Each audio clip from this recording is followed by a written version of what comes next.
For anyone not closely following geopolitics, it looked like just another average day in Russia. On June the 27th, local police in the city of Yekaterinburg took swaths of migrants into custody. The rationale was grim, if unremarkable. The men were accused of a series of mob-style murders that had taken place over 2 decades earlier. Nor was what happened next particularly surprising. While in custody, 2 of the men, Hussein and Ziadin Safarov, unexpectedly died. Although the police report didn't quite say they accidentally fell out of a window after shooting themselves 5 times in the back of the head, the vibe was so very much along those lines, especially when photos of the other arrested men appeared showing them with visible signs of beating and torture. Look, as we say, just another day in Putin's police state, except it wasn't actually, not this time. The arrested men were all ethnic Azeris, part of the vast diaspora living in Russia with roots in the former Soviet Republic of Azerbaijan. And while it's not unusual for police to brutalize the nation's post-Soviet minorities, what was unusual was the Azeri reaction. Now, typically, the role of post-Soviet republics still within Moscow's orbit is to be differential to the Kremlin, to toe the line and not even hint at Russian wrongdoing, no matter how egregious Moscow's behavior is. In a case such as this, you might expect the government of Azerbaijan to keep its statements neutral, even if Baku's elites were fuming behind closed doors. What you wouldn't expect to see is, well, what actually happened. 4 days after the arrest in Yekaterinburg, Azeri authorities raided the Baku offices of Sputnik, a Russian propaganda station. In a deliberate mirror image of Yekaterinburg, the arrested Sputnik executives were paraded before cameras. The very next day, 8 more Russian citizens were arrested on drugs charges. Images appear to show they were beaten in custody. As the Center for European Policy Analysis wrote, the perp walk of Sputnik executives marked something unprecedented, a former Soviet republic publicly humiliating Moscow without any apparent fear of consequences. Now, had there been all that had happened, it would still be newsworthy, a warning sign from Baku that it no longer fears Moscow. But rather than even the score and leave it at that, the government of President Ilham Aliyev kept on hitting the escalation button as if he was determined to make a point. The same day the arrested Russians were beaten, Baku opened an investigation into the deaths of the Azeri suspects in Yekaterinburg. Cultural events featuring Russian artists were cancelled. Azerbaijan's media, which is closely intertwined with the government, is reported to have broadcast over 100 stories in a single day railing against Russian attitudes towards post-Soviet minorities, with the state-run channel even comparing Russia to Nazi Germany. Given the Kremlin's long insistence that its war in Ukraine is a war against Nazism, that is a masterful piece of trolling on Azerbaijan's part. Well done. But the consequences are oh so very real. As the Jamestown Foundation writes, quoting them, the Yekaterinburg raids combined with other grievances have pushed Azerbaijan-Russia relations to their lowest point in the post-Soviet period, end quote. Now, if you only occasionally follow news from the Caucasus region, you might be surprised to hear this. After all, it wasn't even 2 years ago that Russian media was parroting Azeri narratives about Baku's takeover of the breakaway Republic of Nagorno-Karabakh. Wasn't the consensus around that time that Putin and Aliyev were growing closer? To which we can only say, well, a lot has happened since. The first thing to note is that Russia's silence on the conquest of Nagorno-Karabakh was always more of a fait accompli than a genuine move on Putin's part. Following the 2020 war, Russian peacekeepers had moved into the region, and it was broadly understood that the Kremlin would use them as leverage over both Azerbaijan and Armenia, whose ethnic kinfolk inhabited the enclave. In 2023, though, the Kremlin was so bogged down in Ukraine that it couldn't have stopped Azerbaijan's takeover even if it wanted to. Although 5 Russian peacekeepers were killed by Azeri forces, acting like this was all part of some master plan might have been the least worst option, especially since Azerbaijan's main military backer was Turkey, a nation Putin is desperate to keep somewhat neutral in the Ukraine conflict. So, the apparent coordination between Aliyev and Putin over Nagorno-Karabakh was always a bit of a mirage. But it was the events of Christmas Day 2024 that really swept that mirage away. That day, an Azerbaijani plane was shot down over the city of Grozny by Russian air defenses, which apparently mistook it for a Ukrainian drone. 38 of the 67 people on board were killed. Although Putin eventually expressed condolences, he refused to take responsibility. And it seems that Aliyev has never forgiven that slight. As one member of the Azerbaijani parliament, Turag Njali, recently declared, Azerbaijan has not forgotten the downed civilian aircraft, and Russia's silence will not be tolerated. Since then, tensions between Moscow and Baku have been quietly rising. In February, Baku closed the local Russian cultural center, apparently in retaliation over the airline incident. Just weeks later, a large cyber attack linked to Russia hit Azeri media outlets. In response, Baku ordered the local branch of Sputnik, the same one raided on July the 1st, to close. Instead, the propaganda outlet appears to have defiantly stayed open, likely on Moscow's orders. Up to that point, though, everything still seemed within the bounds of business as usual. The Azeris were clearly annoyed, but Russia was still using the same old playbook for dealing with countries that it had wronged. Obfuscate, deny, refuse to apologize, and if necessary, punish them. Just look at the Kremlin's reaction after it was revealed in 2021 that a deadly explosion at a Czech ammunition dump 7 years earlier had been caused by Russian operatives. In that case, the Kremlin ramped up hybrid warfare against Prague, even placing Czech Republic on its official enemies list. But while the Czechs expelled Russian diplomats, the Azeris have gone even further, and they've done it all without the protection of NATO that Prague enjoys. The big question then is, what prompted all this? What is it about the incident that caused Baku to ramp up its response to 11? And what can it teach us about the wider geostrategic picture?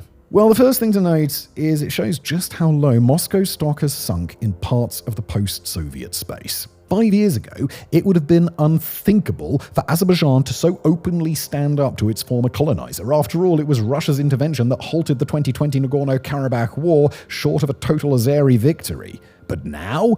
Well, now Baku can see its old overlord is bogged down in Ukraine and isolated on the world stage. At the same time, Azerbaijan has a growing list of influential friends. It's backed up by Turkey, it's buying weapons from Israel, it's supported by Pakistan and China, it's selling gas to the EU. And not only that, but international sanctions have left Moscow reliant on Baku to connect it to markets like Iran and India. In short, the balance of power has shifted.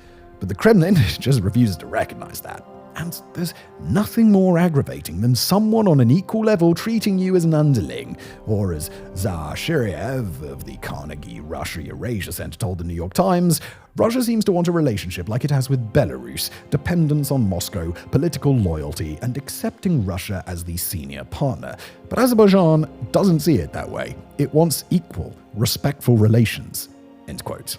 Now, this isn't a problem unique to Russia. Other post-imperial powers struggle to figure out how they relate to their former colonies. Just see how France is viewed in West Africa, or the cavalier way Britain treated Irish concerns of a hard border on the island during the Brexit negotiations. But the Azerbaijan example is a particularly extreme one. This is a nation that has leveraged its post-independence oil wealth to become a formidable military player, one that is backed by the major regional power of Turkey, but still feels looked down on by its former master. Speaking to Al Jazeera, political analyst Emil Mustafayev placed the killing of Azeris in police custody in Yekaterinburg into a wider feeling of ethnic grievance. Quoting him, "The killing of Azeris is a link in a chain of tendentious politics where ethnic minorities are used as a lightning rod. This is not just a tragedy. This is a symptom of a deep sickness of the Russian society."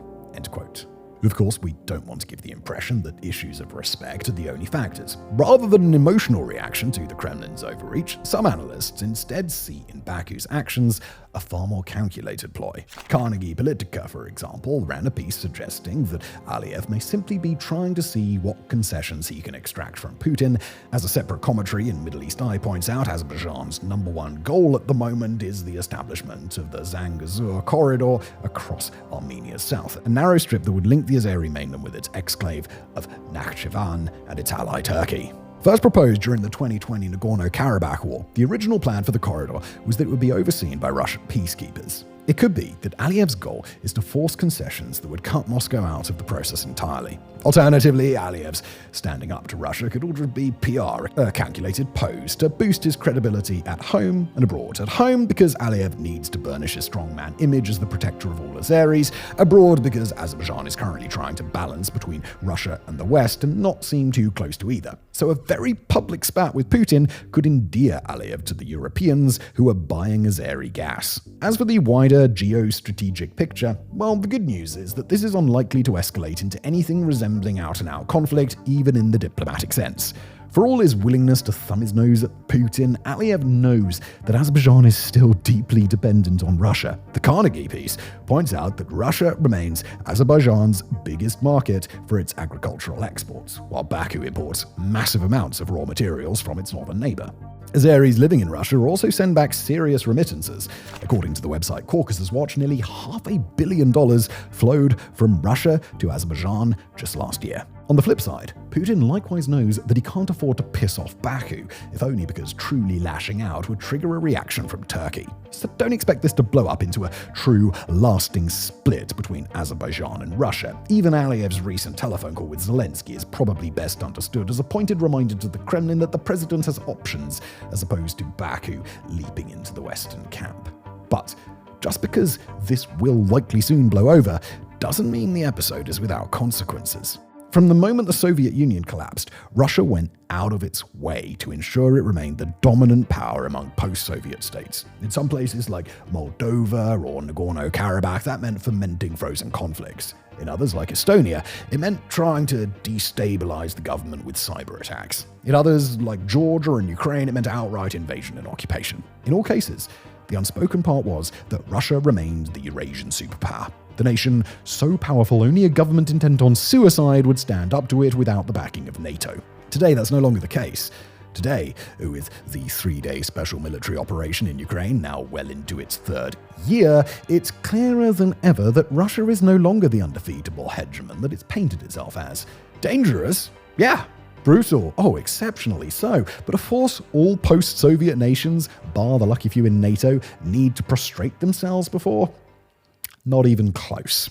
As a member of Azerbaijani parliament, Rasim Muzabekov told DW, quote, "Baku no longer sees Moscow as an external power in a position to dictate the rules in the Caucasus." And Baku's not alone in this. Just over the border, Armenia, once one of Russia's closest partners, is desperately trying to curry favor with the West. Moldova and Ukraine are trying to get into the EU. Over in Central Asia, China is starting to look like a more attractive partner to nations from Kazakhstan to Uzbekistan. While there are post-Soviet states that are pulling closer to Moscow, namely Belarus and Georgia, the general trend is a waning of Moscow's influence. In many ways, it's ironic, isn't it? When Putin sent his troops streaming over Ukraine's borders in February 2022, he bet the house on a quick victory that would cement Russia's status as a superpower on par with America or China. Flash forward to today, though, and that status is fading before our eyes. Russia today is dependent on China, unable to help allies like Iran during wartime, and disrespected in the Kremlin's eyes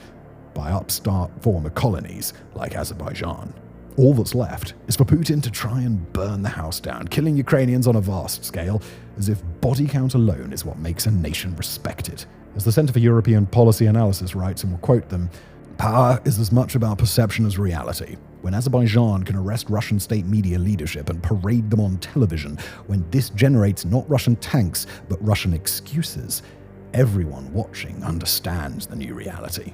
If this flare-up in the Caucasus is anything to go by, the days of Russia as a danger to its neighbors may not be over, but the days of Moscow as a respected world power almost certainly are. Thank you for watching.